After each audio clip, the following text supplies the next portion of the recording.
I have to be honest, this build is not innovative or clever. It just hits hard, has great survivability and crowd control. All the footage you are watching is on heroic difficulty with 3 directives in the open world and heroic with 6 directives in summit, all solo. The build is built around the seasonal modifiers. With a DPS build, I want to get to max momentum as quickly as possible for its awesome buffs, and I can do this with the active modifier overdrive.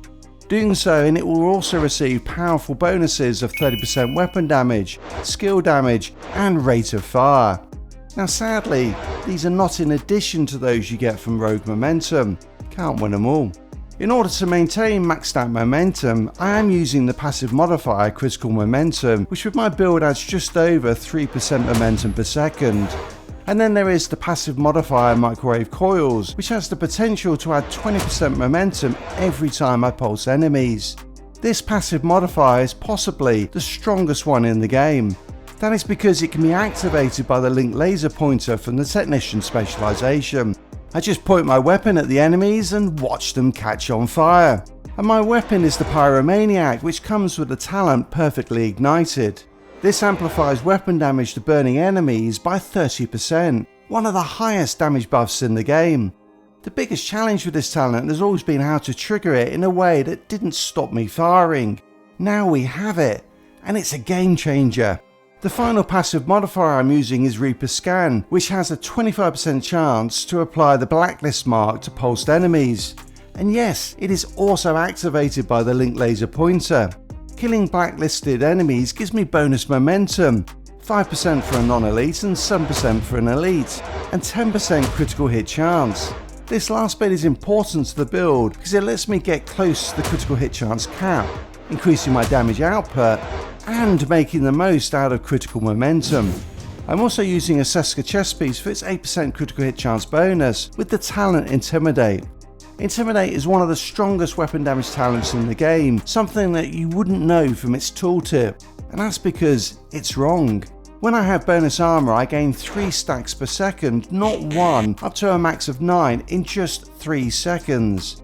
Each stack buffs total weapon damage and not weapon damage, which is multiplicative and not additive damage as advertised. If you don't know how weapon damage works in the Division 2, check out my video which explains it in a straightforward way once you have finished with this one. If you aren't interested, all you need to know is that multiplicative is better in DPS builds.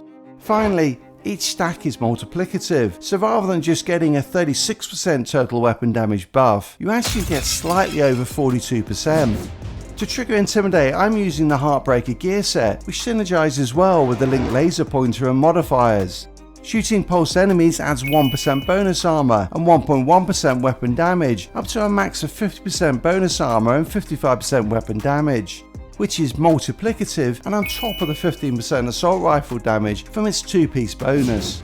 The Heartbreaker chest piece does double this bonus armor and weapon damage, but Intimidate actually increases damage more than this. Hit me up in the comments if you want to know the math behind this.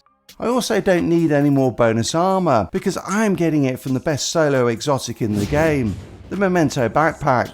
This beast of an exotic comes with a talent Kill Confirmed. This adds a long-term buff of 30% weapon damage, 30% skill efficiency, and 3% armor regeneration. Most people have no idea how good skill efficiency is. Skill efficiency is a little like weapon handling, but on fucking steroids. It adds skill damage, haste, status effects, repairs, duration, and health, making it the best attribute for any skills.